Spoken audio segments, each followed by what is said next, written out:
Hi, I'm John Stevenson. We're going to be looking at Psalm 37, Waiting on the Lord.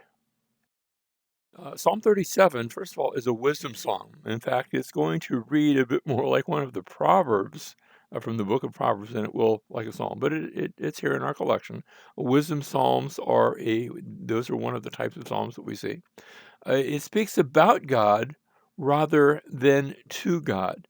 It's also an acrostic psalm. That is, it's going to start with, once the psalm starts, after the superscription, it will start with the letter Aleph, and then a couple of verses later, we'll see Beit and then Gimel, and it's going to walk us through the Hebrew alphabet. Now, the verses won't necessarily match up to the acrostic. There are 22 letters in the Hebrew alphabet. There's 40 verses in this chapter, so sometimes we'll have one acrostic that will sort of begin a selection of maybe two or even three verses. But that's okay. That will be fine. Let's begin a Psalm of David. That is our superscription. It's normal for this section of the Psalms. And then begins our acrostic, where we read, "Do not fret because of evildoers." Now, that term, "do not fret," I like the New Jerusalem Bible. They've tried to capture the idea of the word here. Do not get heated about the wicked, or do not boil, or do not burn because of evildoers. So any of those would work, but that captures a little bit of the nuance of this term. Next, he says, notice, because of evildoers, do not be envious toward wrongdoers. So this is typical Hebrew parallelism where you say it, and then you say the same thing, but with slightly different words and maybe even a slightly different nuance, but it's really the same thing. Verse 2, "For they will wither quickly like the grass and fade like the green herb." So notice there's a call, not really a call to action, but a call to inaction.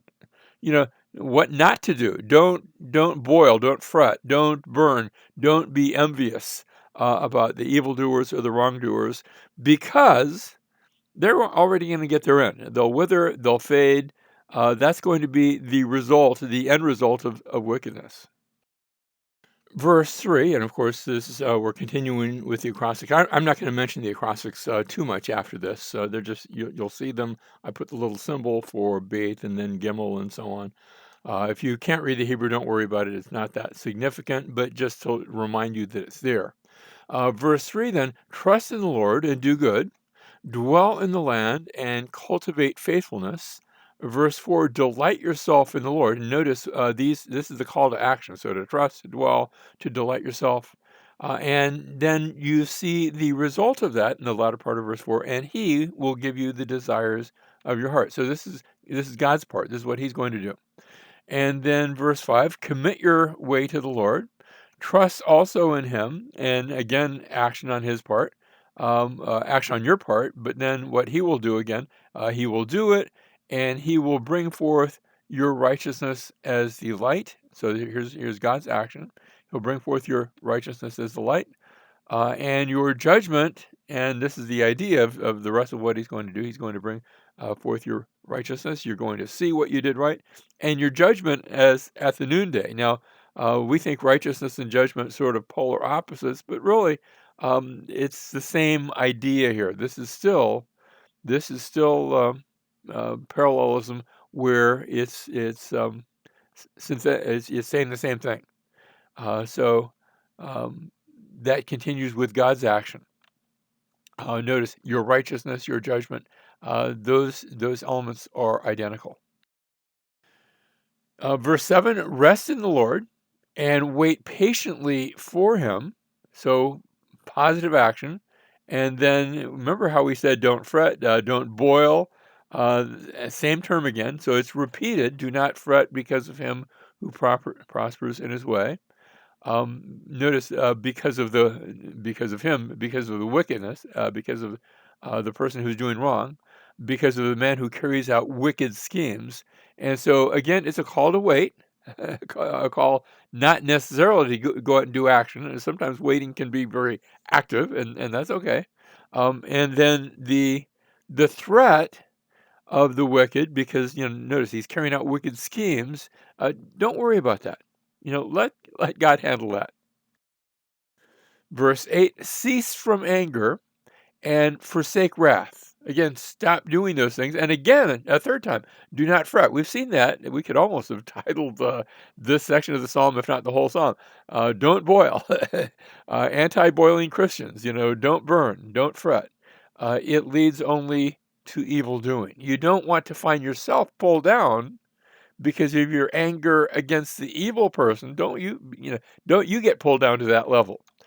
For evildoers will be cut off, but those who wait for the Lord, and that's what you want to be doing, they will inherit the land. So we have, again, this call to sort of an active inaction, but then also, and the command there was to wait, and the result is let God handle that. He's going to, he will come through in the end. Verse 10, yet a little while. Now notice that yet, that's the Hebrew vav, that we could have rendered it and. But we have a separate word, one for and one for but, like and, this and that, this but that. In Hebrew, you use the same term. The same vav can do either task, and so I think perhaps this is by contrast. But a little while, or yet a little while, and is going to notice we're talking about the end of the wicked, and the wicked man will be no more, and you will look carefully for his place, and he won't be there. And then the result of the righteous is in verse 11, but the humble will inherit the land and will delight themselves in abundant prosperity. Now, notice you had the wicked man, and you'll look carefully for his place. He won't be there. And then you could have said, but the righteous man, but instead he's described as the humble who's going to inherit the land. And so the righteous and the humble, those are the same ideas. Remember, God loves the humble, but he actually resists the proud. Verse 12, the wicked plots against the righteous, and here our focus is now going to be upon the wicked. The wicked plots against the righteous and gnashes him with his teeth. The Lord laughs at him, for he sees his day coming. That is, he laughs at the wicked. And so this is you could call this the laughter of the redeemed. I have a friend who likes to say that man plans and God laughs. And I think that's an element of that here. Not that it's bad to plan, but this is plotting against somebody, trying to do something. Notice the gnashing with his teeth. That's very graphic. But that doesn't bother the Lord. He sees the end of the story. I think about a movie that I watched, a murder mystery, and some bad things happen. Somebody got murdered, and uh, watching the movie, it didn't really upset me because I'd seen the movie before. I knew how it ended. It ends with the good triumphing, and the bad person gets his due, and God is the same way. He sees the end. He sees the day coming. Notice we continue with the wicked, verse 14. The wicked have drawn the sword and bent their bow to cast down the afflicted and the needy, to slay those who are upright in conduct. Their sword will enter their own heart, their bows will be broken. So the wicked, in spite of the fact that he looks mean and nasty and he has weapons, and he's going to come to naught. And that's the point of this. And did you catch the tone of this? This is actually almost like a wisdom proverb describing the righteous versus the wicked. Verse 16, better is the little of the righteous. Now, this certainly sounds like a proverb here. So this is taking the whole genre of the wisdom proverb. Better is the little of the righteous than the abundance of many wicked. For the arms of the wicked will be broken. Notice that you had the righteous, the wicked, and now it goes in verse 17 in the opposite order. This is the sign of what we call a chiasm. That is, you go point 1, 2, and then 2, 1. So notice the righteous and then the wicked. The arms of the wicked will be broken, but the Lord sustains the righteous. And so that's Hebrew parallelism in poetry, but a different sort. We call that a chiasm. Verse 18, the Lord knows the days of the blameless. Now, we're switching from the wicked now to the righteous, or here he's called the blameless, and their inheritance will be forever. They will not be ashamed in the time of evil, and in the days of famine, they will have abundance. And then you go from there to the wicked. By the way, notice just because you're blameless, just because you're righteous, doesn't mean there won't be times of evil or days of famine, but God will sustain through those times. So, in the time of evil, he's not ashamed. In the days of famine, they'll have abundance. Verse 20, but the wicked will perish, and the enemies of the Lord will be like the glory of the pastures. The glory of the pastures that think about the flowers and the grass. But it comes, toward the end of the rainy season, and all those flowers fade, all that grass goes brown. Notice they vanish like smoke; they will vanish away. And the wicked are like that. They look strong in their season, but then the season has passed, and something else has come on, and then they are gone. Verse 21, the wicked borrows and does not pay back. So again, we're still looking at the wicked, but now it's by contrast, but the righteous is gracious and gives. So notice the wicked borrows, and it's just another way of stealing. He doesn't pay back not because he can't, but because he doesn't want to. By contrast, notice it's not that the righteous borrows and gives back, but the righteous is gracious. He goes to the opposite extreme. He gives. For those blessed by him, by the righteous, will inherit the land, but those cursed by him, and again, this is the chiastic order. So we had the wicked, the righteous, those who are blessed by him, they're blessed by the righteous. They're sort of connected to him. But those cursed by him will be cut off. And then verse 23, the steps of a man are established by the Lord. He, that is the Lord, delights in his way. When he falls, he'll not be hurled headlong, because the Lord uh, is the one who holds his hand. Verse 25, I have been young, and now I am old, and yet I have not seen the righteous forsaken, or his descendants begging bread.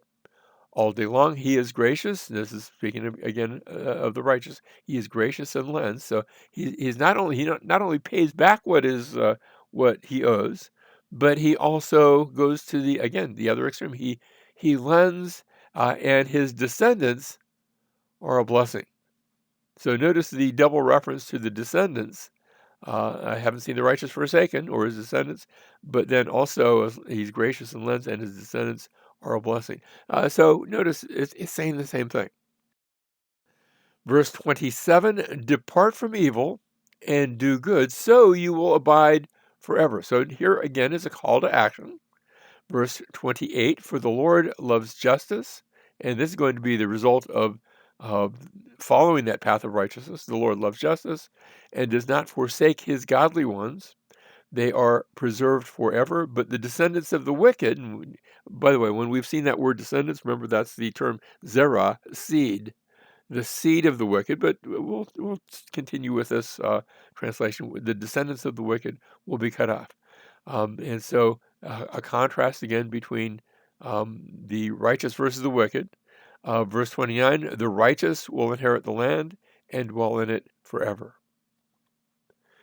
Oh, notice the double reference to forever. In verse 28, they're preserved forever. In verse 29, they dwell in that land forever. Verse 30, the mouth of the righteous, and I see that the letter pay, which is actually the word for mouth as well, so we begin with the mouth of the righteous. The mouth of the righteous utters wisdom, and his tongue speaks justice. The law of his God is in his heart. His steps do not slip, speaking of the righteous. And then we go from the righteous, verse 32, to the wicked. The wicked spies upon the righteous and seeks to kill him. And then the Lord will not leave him in his hand, that is, in the hand of the wicked, or let him be condemned when, again, the wicked is the one who's judged. So contrasting the end of the righteous versus the end of the wicked. Verse 34, wait for the Lord and keep his way, and he will exalt you to inherit the land. Now we've seen that term a number of times, wait for the Lord. In fact, we gave that the title for the psalm because it's been stated a number of times.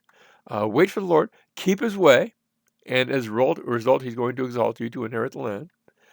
So we have the call to action, and then what God's going to do. He'll exalt you to inherit the land when the wicked are cut off. You'll see it. Um, verse 35.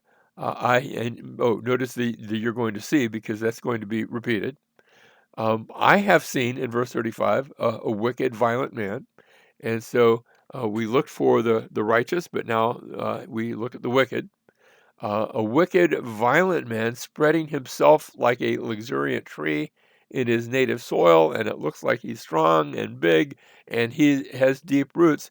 But when he passed away, and lo, he was no more, I sought for him, but he could not be found. So the wicked looks like he's going to be there forever, and yet he's gone and even forgotten. Verse 37, mark the blameless man, and behold the upright. And notice he's also called in the latter part of this verse for the man of peace. And that's all describing the same person. Blameless, the upright, the man of peace will have a posterity, but transgressors will be altogether destroyed. And notice we have in the posterity of the wicked will be cut off. Notice we have a posterity of the man of peace, of the righteous, but then we have the posterity of the wicked. One is going to have a lasting posterity. He's going to bear children that last. And I say children, both physical children, but also children in the sense of the children of his good deeds. But then the posterity of the wicked will be cut off. That's going to be judged. That's going to be put to an end. God will win in the end. Our final two verses, verse 39, but the salvation of the righteous is from the Lord. He is their strength in time of trouble.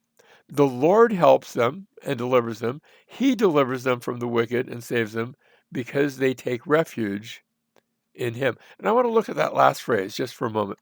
They take refuge in him. And for the Christian is one who has taken refuge in the Lord. He is our refuge. He is the place of our preservation. He is our salvation. And I would close us with the words of the Apostle Paul. This is from Philippians chapter 3 with this refuge idea where Paul, and I'm jumping into the middle of a much bigger passage, but Paul says, more than that, I count all things to be lost in view of the surpassing value of knowing Christ Jesus, my Lord, from whom I have suffered the loss of all things and count them but rubbish so that I may gain Christ. Here it is, verse 9, and may be found in him. That is, he is my refuge. I am found with my identity and my security and my safety in him, not having a righteousness of my own derived from the law, but that which is through faith in Christ, the righteousness which comes from God on the basis of faith. I look at these aspects of the righteous and being hidden in him, and even that call to inaction. That's a call of faith. Now, faith produces action, but faith itself is saying, I'm going to trust in the Lord to do the work, in this case, the work of my salvation. It doesn't mean that I never do anything, but I trust in him, and that produces a result in my life.